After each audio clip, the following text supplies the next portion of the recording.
Good afternoon. My name is Bruce Gunther. I'm the chief curator here at the Portland Art Museum and the curator working with Chris Antemann on Forbidden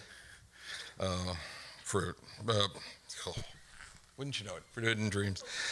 What we have is an opportunity to celebrate both a single artist's vision and the great tradition of ceramic sculpture and art making with this material in our city and our country. Our community recently lost Ken Shores, who was the first director of the Contemporary Craft Gallery in Portland and a national figure in the ceramic art movement in the 60s, 70s, and 80s. It is, in a sense, a loss for our community, but also a recognition of the pioneering work that he and Contemporary Crafts and the galleries that followed and showed and celebrated ceramic arts, that we are able as a museum to collect and to celebrate this material and its invention and reinvention from generation to generation. Chris Antemann, widely collected internationally in private collections and in public collections like the Museum of Art and Design in New York City, who also houses work by Ken Shores, the CAM Teapot Foundation, one of the largest collections of teapots ever in the world, and the Fosan Ceramic Museum in China. She received her MFA from the University of Minnesota in 2000 and began the body of work that we see today somewhere in 2006-07. She has had two of the most prestigious fellowships and residencies in the ceramic world at the Archie Bray Foundation and the John Michael Kohler Art Center, where she was supported by an NEA grant to pursue her work and to stretch the limits of figurative ceramic sculpture in America. This Joseph, Oregon-based artist, where she lives with her husband, Jacob Haslacher, and runs the LH Project Artist Residency Program, an innovative program in ceramic arts to bring artists from around the nation and the world to Oregon to work in a rather more bucolic setting, you can't imagine, and work seriously with artists and fellow travelers. In 2011, she was a Contemporary Northwest Art Awardee and celebrated in these galleries. It was the same year that the president of Meissen Porcelain Manufactory saw her work on the internet and invited her to be their visiting artist in the Meissen Art Campus. Because of the work he saw on the internet, some of it posted from our galleries during the Contemporary Northwest Art Awards, I'm happy to report, she has begun a 3-year journey which has culminated in Forbidden Fruit, an installation piece and a series of unique and editioned works with the Meissen factory. Considered by many of us in the museum field and the ceramics world as the inheritor of the mantle of Johann Candler, the most important porcelain sculptor in the history of porcelain ceramics. Chris Antemann has invented and reinvented a tradition of figural ceramics that celebrates the craft and the art of porcelain in terms of the contemporary world, addressing issues of gender, dominance, and passivity, of the moral tales of the West, and the inventiveness of Asia. Her love pavilion and garden of paradisical delights in our galleries will create a new set of dreams for many a ceramic sculptor and for our visitors. Please join me in welcoming Chris Antemann to this stage.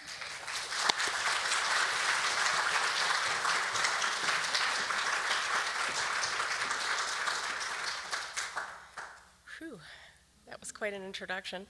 My name is Chris Antemann, and I'm thrilled to be here in Portland today. This has been a long journey, and I started talking with Bruce about 2 years ago, letting him in on all the secrets of what was happening in the development at Meissen, and I'm beyond thrilled to be here today, so Thank you, Bruce. Thank you, Portland Art Museum, and thank you all for coming. So, the invitation. Of course, I always imagined working in porcelain, working with the figure. I always dreamed of going to this magical place, the Meissen Manufactory in far-off Germany. I had no idea that that kind of pipe dream would ever come to fruition. This porcelain figurine became my muse in 2006. I moved into a new studio at the LH Project, and working alongside all of these other internationally known ceramic artists was so inspiring, this gorgeous nature. And the LH is established by my husband in 2003. It was part of his mission to nurture artists who primarily worked in clay. Nestled in the foot of the Oregon Wallowa Mountains, the LH Project offers an intimate, private setting for artists to nurture their creative process. This remote location in the Pacific Northwest is a serene escape from the demanding rigors of life, while the facilities boost an impressive toolbox for ceramic artists to explore and continue developing their work. 4 years ago, in the spring of 2010, I was happily working away on a series of unique pieces when I received a strange email from the Meissen Art Campus expressing the company's interest in my work and their desire to work with me. After the shock wore off, I immediately wrote back, yes, I'm interested, what is this all about? And as it turned out, Dr. Christian Kurtzke, the new CEO of Meissen, pictured here, had been up late night searching the internet for contemporary porcelain figures. Googling is what they call it in Germany. When he stumbled upon some of my images of recent work. The following are some of the images that he pulled out as his favorites. His plan was to have me come and make these into limited editions. He didn't know if that would mean we would copy these. He didn't really understand that I had been working mainly in the vein of unique pieces, and in the event that I would do a similar piece, it was always telling a little bit of a different story, different coloring. But together we worked through this and learned in the beginning that it's a completely complicated situation to shift from unique to limited editions. So all these pieces were inspired by pictures or pieces of Meissen porcelain or other German or French porcelain that I saw in museums. I never handled any of these objects, and I wasn't around any of the process in making them. It was all this I was just imagining what the lives were like at the time in the 18th century, what these figures may have been doing, what the collectors of these figures would have been doing. This piece is one of the largest dinner parties that I've made, and it's in 3 pieces, as you can see. And this is porcelain is one of the most technically demanding ceramic materials, way different than pottery, earthenware, stoneware. It shrinks up to 20%. It slumps in the kiln. It moves, and it responds to the shape that's next to it. So in this one, I made it in 3 parts because that was really the largest. Each section was the largest I could do on my own in my kiln in the US. The painting on here that you see, the floral painting, is actually printed decals that are then fired again. And I use this process of collaging and applying these decals to get these patterns that stem from and are inspired by Meissen porcelain plate decoration. So in 2011, in July, I finally made it to Meissen and cleared the slate with everything I had going in the US to get started with this. This was the view from my apartment window, and you can see in the upper left there's a dome and the castle that was the original spot for the manufactory.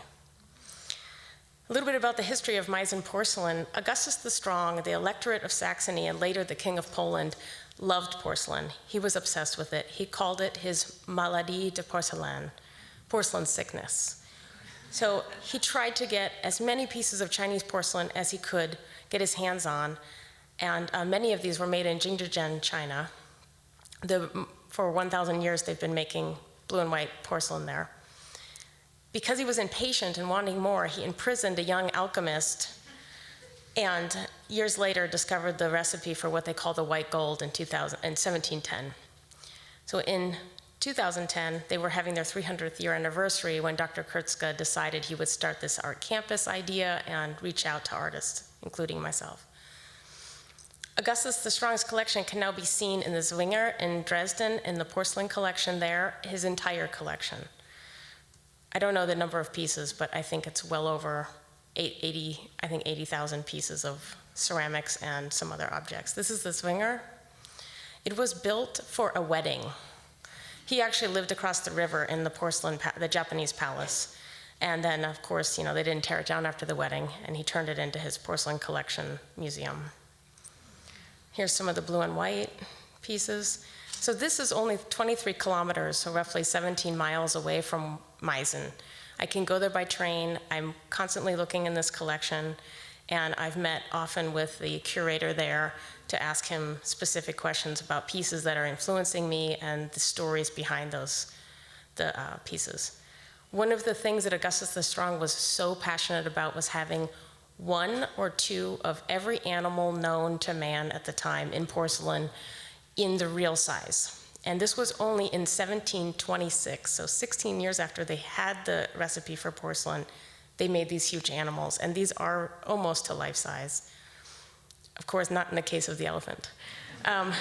They all have cracks, but these cracks are part of the history and part of the charm. They were firing with wood at the time. They couldn't control the temperature. They couldn't control cooling. So Meissen porcelain and cracks go hand in hand for the history, but at this point, they no longer want any cracks, at least to show. So it's interesting working with him on that technical level. Albrechtsberg Castle was the first location for the porcelain manufactory. And this was really because Augustus the Strong could hide this Böttger, his alchemist, away in there, and then he could hide the secret. So they are still hiding the secret to this day. They know that other manufactories have the recipe for porcelain, but they're still guarding their secret. Then in 1861, the manufactory moved to the Traibisch Valley, which is where it is now. This is the view of the courtyard, and the thing that I thought was so charming in the beginning was they have these neon blue and white swords on top of this building that glow at night, and I couldn't get a good image at night. They also do some funny things there, like they made the pagoda figure in fiberglass and polyresin for a celebration, for the 300th year celebration, and occasionally they bring it out in the spring and put it in the courtyard. This is the view from my atelier. So I am positioned in the middle of the manufactory. I have security to get in, security to get out. They monitor everything I do, and I'm a little isolated in there. Perfect for an artist. So Dr. Kurtzke came on in 2008 to help bring the attention back to Meissen porcelain fine art, which includes the figurative tradition. His idea was to turn Meissen into a luxury brand in a similar way that Louis Vuitton no longer only makes luggage, but is a brand name.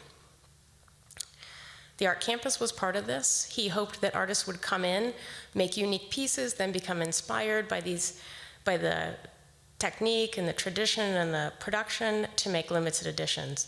So far, I'm the only one that really fit into that scheme. We're hoping for others.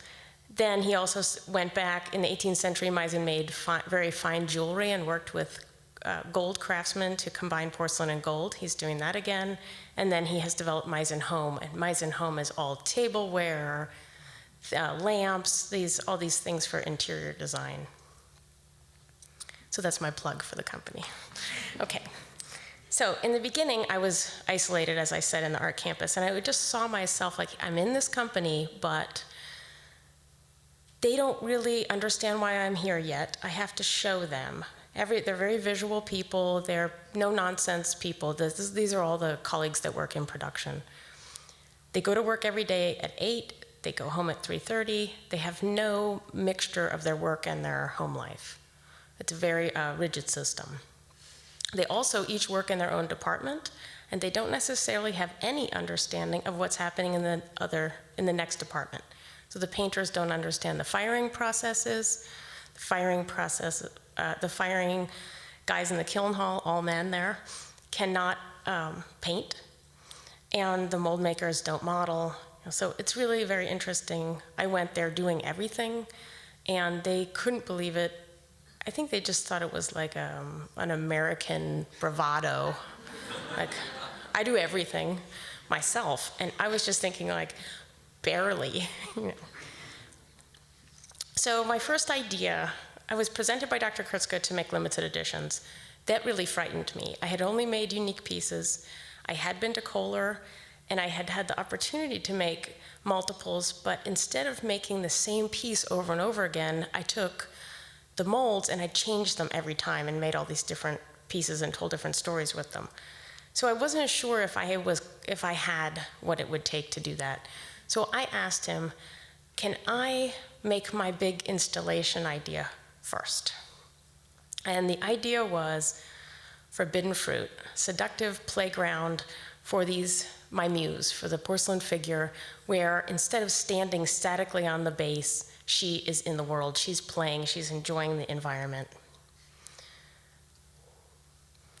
Because I had this 300-year-old, 200,000 models and molds that span 3 centuries, this archive, Meissen House archive, to dig from and pull from and drill from, the ideas were just streaming in, and I had to refine what it was I was going to make.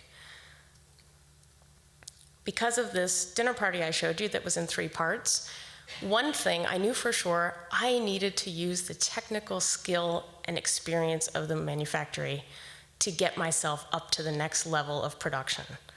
So I asked them if I could make a 1-piece dinner party. I showed them all the pictures of the 3-part ones, explained it. Everything was translated into German. How big could I make it? There was big discussion. And then I ended up making this. So here's a little bit about the process. This is my first piece that I have made in the processes that Meissen has always used. You start with a clay model. This is never fired. This is a very fine clay that they refer to as modeling clay, but it's not the kind of oily plasticine that we know of here. It is clay that could be fired, they just don't. It's very fine, takes detail really well. And then this is just a funny, the local press has fun with me all the time with these. Then they cut it apart. That particular piece was cut apart into 300 pieces. So that means there were 300 molds. The biggest being the base mold, which 2 people have to pick up, and the smallest being this little double pomegranate mold that I thought this was so charming because I had told them, now, some of the things in my pieces can be handmade. The hair can be handmade, don't bother casting all those curls, and these little fruits and things.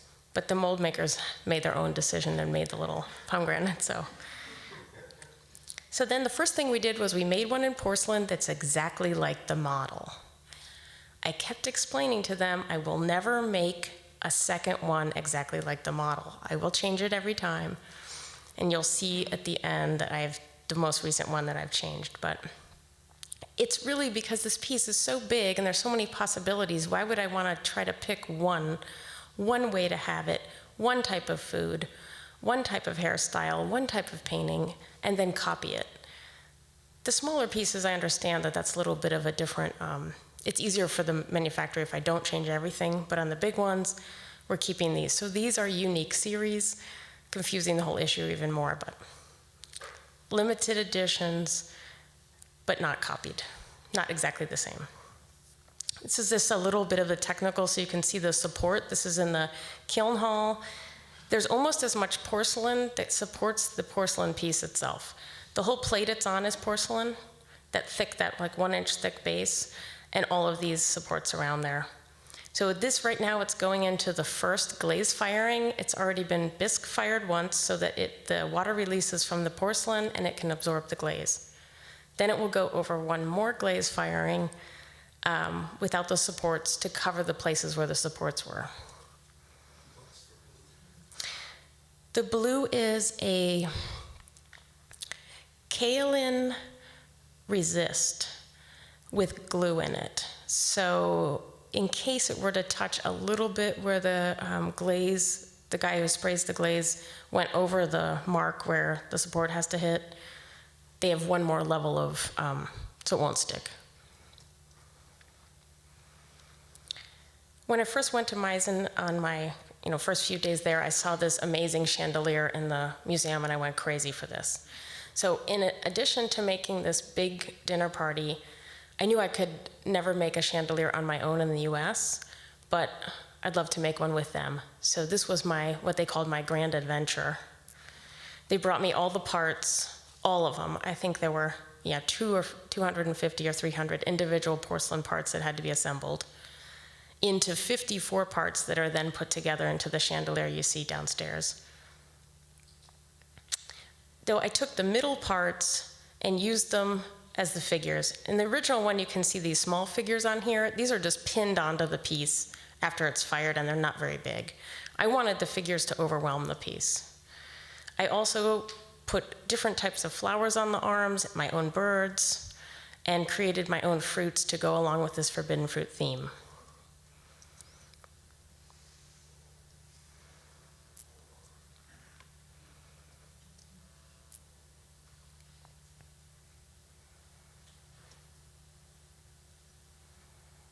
I'm not going to stay on these too long because you can go down there and see it, and I think it's better in life.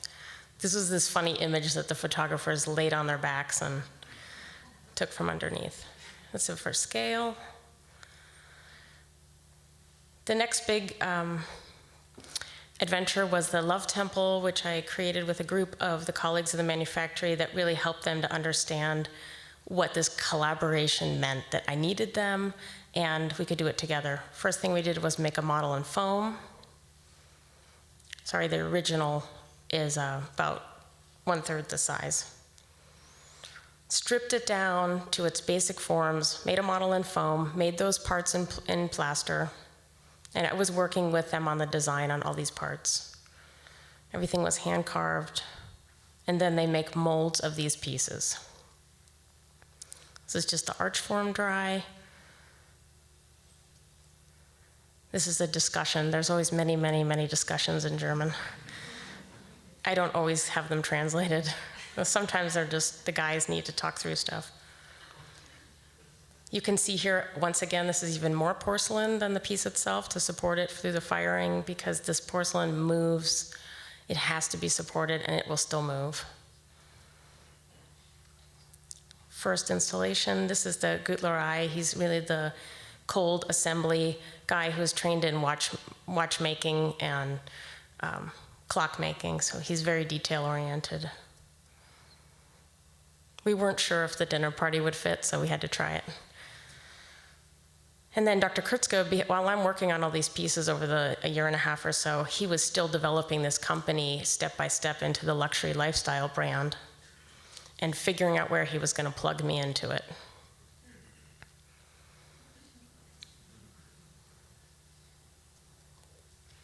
At this point, I feel like I'm finally embraced in there. They accept me, and I'm working side by side with the colleagues. That's the way we learn everything. That's the way we get to know each other. We're becoming a family, and I needed this close contact to feel comfortable there, to feel less isolated, and to really be able to explore my ideas. The way that I stepped into the limited editions was to make unique pieces first. The limited edition piece is not always that close to the unique piece, but in some cases it is. This was the first unique tree.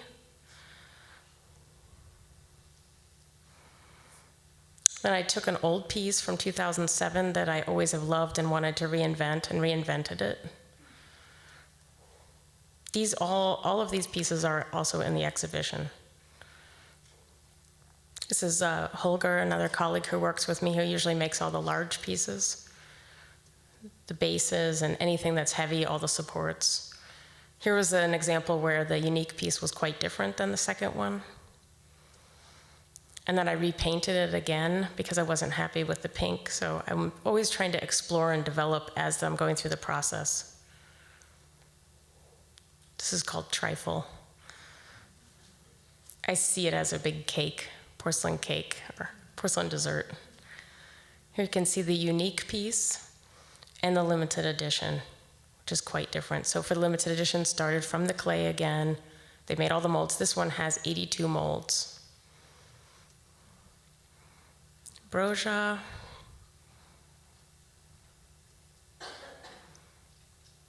Strong passions. I went back to this blue and white idea and focused on the fact that Meissen first copied all the Chinese and Japanese blue and white porcelains and then developed this color on their own and became known for the color after they already were known for making these gorgeous blue and white pieces. Delicate Domain, of course, for Candler, the sculptor that I look to. All of his work and his gestures inspire me.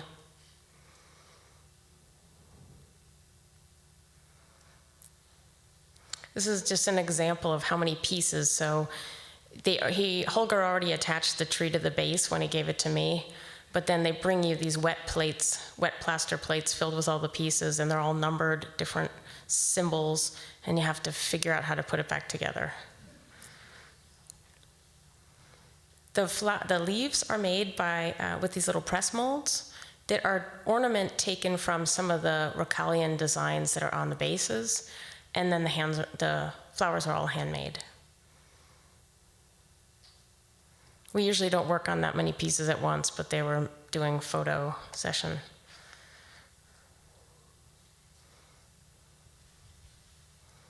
Looks more productive than sometimes it's a little slower. So the way that I work with the colleagues is I make the first one in porcelain, and then they take the one I made and they copy it, and then I approve the one that they copy.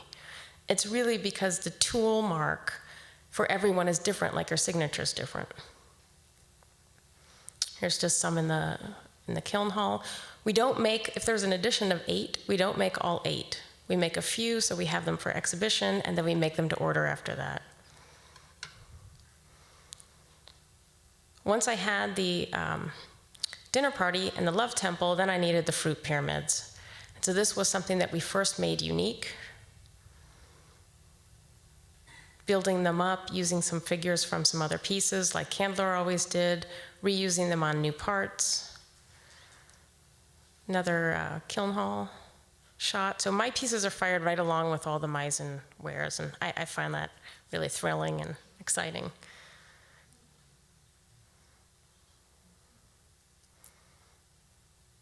This is the flower painters. There's a special flower painter, there's a special Watteau painter, and there's a special staffage painter who's the one who does the faces with me, the leaves, the solid areas of color.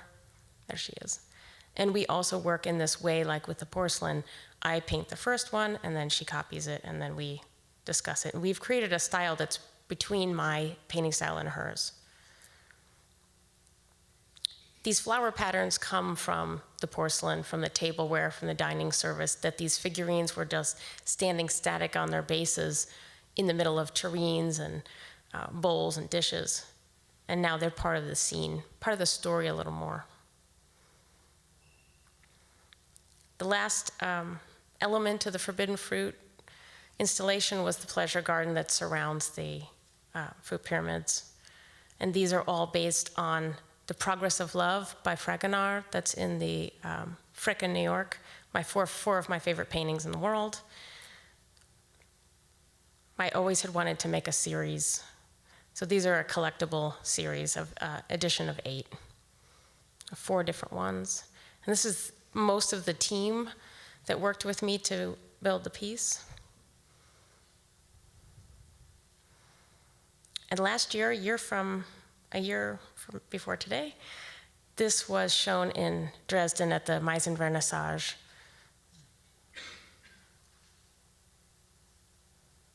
And then following that, it was shown in the Meissen Museum under this gorgeous painted ceiling.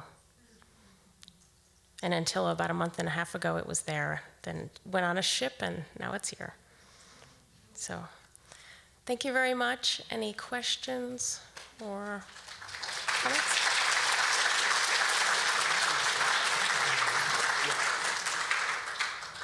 Chris, Chris, how do you feel your attitude about the decoration has changed, moving from decal to hand-painted to invention? Well, there's places I can put the decals, I can slide them in places where they can't paint. So that's been something that has frustrated me at times. And there's a consistency in the decals that I love, a pattern that just fades into an atmosphere. But on the other hand, there's things that the painters are inventing and patterns are evolving that didn't exist because of what we're choosing to select in the beginning that I never would have known to expect. And I have my own painting skills have developed. Yeah, it's two very different worlds. There's something I love about the decals, and the hand painting is very slow. It changes it. I have to give up some control, but I'm curious to see when I step back into my US studio and do a body of work, how it influences how I use the decals. Could you talk a little bit about the hair and how you develop the hair? Some of that process. So maybe most of you have seen Sofia Coppola's Marie Antoinette. I thought this film was so charming because it was really this visually gorgeous film with a terrible plot. And I could just see the images of it all the time. So the wigs, the hair, and everything in there was this 18th century idea, this idea of the 18th century hair, then taken to this next level, and this cinematic, dynamic level. So when I'm making them, I think about it like it has its own life. So if the wind is blowing a little bit, they're on the boat and the wind's blowing, the hair is kind of going along like that, or it has its own space where in some cases it takes the female figure who's smaller than the male and gives her this dominance because she has this huge wig or hairdo. And then I'm always looking at images, and I'm surrounded and dressed, and they have all these 18th century actors walking around everywhere. It's a really thematic city. And so if I go to an opera or I see any period film or I'm walking around in dress, and I'm always thinking, oh yeah, that's a great idea to do, these side ones or big bows. And every piece of the hair, so the head is one section, but then every piece of the hair here is hand rolled. And I spent hours rolling this, usually in the evening, Skyping with my mother, and then applying. Then I'm the hairstylist for a while.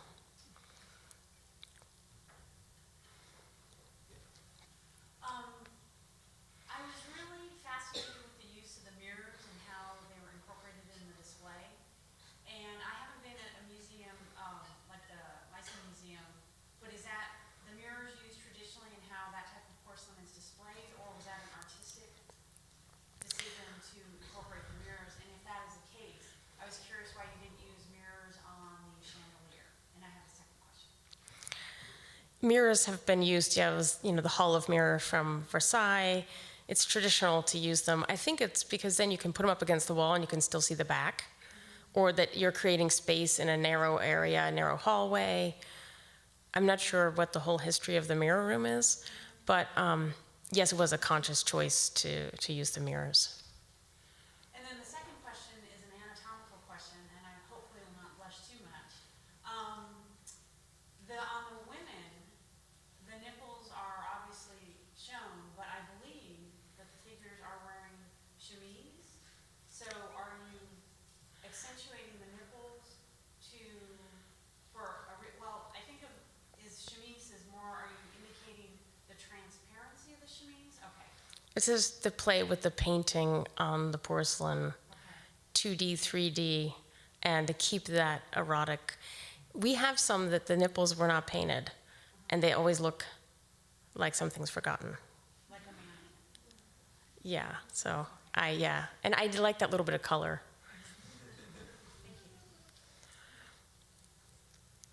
Where did the decals come from? They come from Germany, Italy, Spain, I think mostly those countries, a little bit from Holland, and I just collect them over the internet or at these old ceramic shops. Are they the same kind of decals that we think that they're in some water? Yes. Yeah, water slide decals, yes. I'm curious, what is your concept of beauty? Because these are so fragile, and I look at them and they're so gorgeous, and I think, and yet they all get sold, and then there's this big earthquake, and they're all broken. Or is it that there will remain in the world such wealth and such luxury that they will be protected somewhere? So is there a sense where, this is really for kind of, I mean, you're doing the 18th century in this kind of ancien regime kind of sense that there is a kind of luxury and wealth that will preserve this. So where does your concept of beauty lie in that, for their preservation, since it's so fragile? Yeah, I think I don't purposely make things more fragile than they need to be for the story, and I try to I work from a base, I work from a footprint, thinking about this issue, that there's a place you can pick the piece up, you can handle it, but there are delicate parts, but the entire thing is not delicate. And this is also how they think in Meissen. And if you look at the chandelier, there are places where you can handle even the individual arms when it has to be assembled. So it's about telling the story to me, telling the story in history, the color, the composition of the entire piece, and then don't go crazy with super fragile. The little food things, and that's where I get to really play and do tiny things on the table because they're protected inside the piece. But yeah, it's a big question, I guess. I'm happy that people were willing to protect them. Chris, when you first started out sculpting,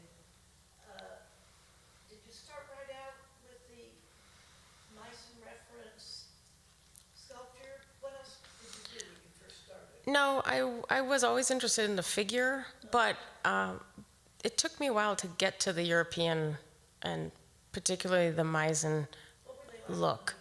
They were simpler, and I'll have to show you some pictures, I guess. But yeah, but it was the content of the pieces were always about relationships and role reversals, gender roles, this play on this relationship between man and woman or partners.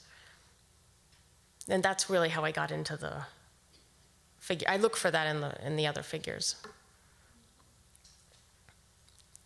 So did they retain all of the original molds from the Cavalier work in the 18th century? That's all They have, there was a fire that they lost some in and a flood that they lost some in, and then during some of the different wars and so Meissen was owned by different lords, I guess, or dictators over the years. So if they didn't care about something, they could destroy it. But they have a lot, and mostly from 1760 forward. And that was really when the heyday started with the figurine.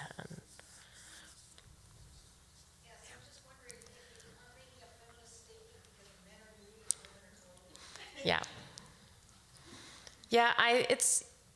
that's what I know. I mean, I know the world of the woman. So I can't really tell the man's story, so I think about him as the plus one. Necessary. Did your team break out into silos? Sorry? Did the team break out of their individual silos? Oh, yeah, we brought them all to the art campus, and it's changed they recently told me that they think I staged a quiet revolution of gentle kindness and respect within the company. Because in the DDR, they didn't, the feeling in the company is not to compliment the colleagues. So even if they really have painted something extraordinary, they will not hear that it was wonderfully painted, and they won't meet the collector that bought it. There's only a few of them, and they're mostly men that are at that level in the painting department, but there's hundreds of painters. And so they feel a little bit in need of support. And when they paint with me, I can't withhold my enthusiasm. So I think it's a place of it's fun, it's a creative place, their suggestions are valued by me, and I can't help telling them how beautiful their painting is, so there's a good feeling there. Chris, I want to ask you, in the middle 60s, the Germans were very interested and were involved in buying back their own early Meissen figurines. This was, of course, after the war, and they wanted them back in their own country. What has been the reaction of the Germans to your work and the reference to the early Meissen pieces? There's two camps on it. I have my supporters, and there are also those who they feel it's their porcelain, so it's their history, and it should never be changed. That Candler was the most important artist, although there were many other sculptors that were successful in Meissen and had to go through the same thing that I have to go through, where what they made was new and it was rejected. But I think what I had to go through working with the company was to not worry too much about the people who were against what I was doing or didn't understand it, and just go forward and look for support and take any little one person or two or three or whoever I could get and focus on that support. The reaction from the collectors has been very positive. German collectors? Yes. So that's helping the company come around. How did you first get involved with making these kinds of figures? I'm just curious what the very first step was or where it all began. The first step was saying to my art theory professor in grad school that I did not want to be one of these grandmothers making porcelain figurines. And her response was, "What are you afraid of?" I'm like, okay. Yeah, why am I afraid of that? What's the problem? So then I just started delving into the history and researching it, and I found so much common ground between the stories I was already telling in my work and what I wanted to say and this huge history. I fell in love, became obsessed, and here I am. Even before that, did you always work in sculpture? I started in painting and drawing, and then moved into sculpture as early as I could. I think in undergrad I was throwing pots and making teapots, and everything started turning into the figure. So what has been the most surprising delight, and what has been the most surprising challenge? Or, in other words, what's been the best thing you didn't expect, and the hardest or the worst thing, or the most painful thing you didn't expect? I think the best is that I can't believe it really went this far. I was never sure each time I flew back to the US whether it was right to go back. So I'm really surprised by that, and I'm very surprised by the ease of which I now can take an idea and move it into and know whether it should be a limited edition or a unique piece. And the hardest challenge was to be away from home and the comforts and my husband and the beautiful Pacific Northwest, and be alone so much. And whether something bad, you have a bad day or you have a great day, you can only share it with people over Skype, and that computer screen is not the same as having the people there, so. Is living in a community like Joseph, Oregon, which is isolated from the major art centers, well, it's obviously work for you and what you're producing, but are there other disadvantages to isolating yourself from the major art centers, LA, New York, Europe? Well, I have to travel a lot so that I can, because I need those places. But I also have the quiet when I go home, and I can work without the distraction of what could be going on. I miss other exhibitions. I miss seeing other art that I would, if I lived in LA, for example, and there was, my friend had an exhibition, I could go.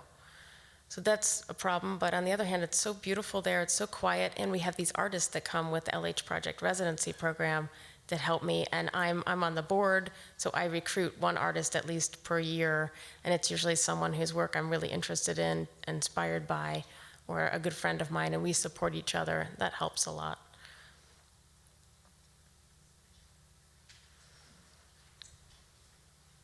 Thank you.